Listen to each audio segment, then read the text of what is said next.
each church because that it applies to that church. This introduction applies to that church.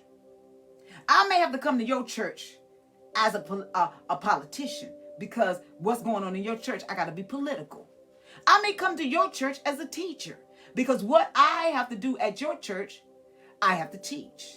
Oh, I may have to come to the church now as something totally different, as goodwill, because your church needs some goodwill.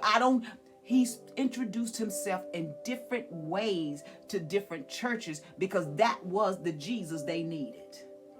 Some needed a Jesus with a hug, and some needed a Jesus with a belt. Some need a Jesus that spoke gentleness to them because of their obedience, and some needed the sword because they weren't doing right. Listen.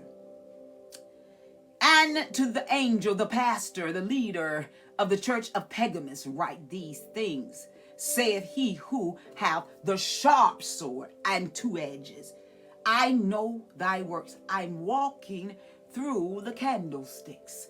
I'm walking through the church. I see sister so-and-so and backbite. I see brother so-and-so and slipping and dipping and sipping and tipping. I see your works. I see you on your cell phone doing service. I see what you're thinking in your mind, ready to go look at the XXX. I see you ready to get out and get on so you can watch the game. You ain't heard nothing the pastor said, nothing that the star said, nothing that the angel of the church is speaking. I see your works. So to the church I write these things, says the one with the sharp sword and the two edges on both sides. He come and cut you coming, cut you going.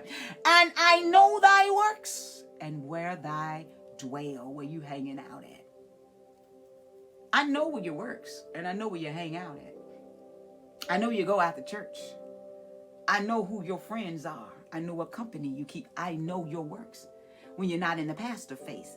Jesus said, write this down. Tell them I know what they're doing, where they dwell. Even where Satan's seat is, I know where their church is located.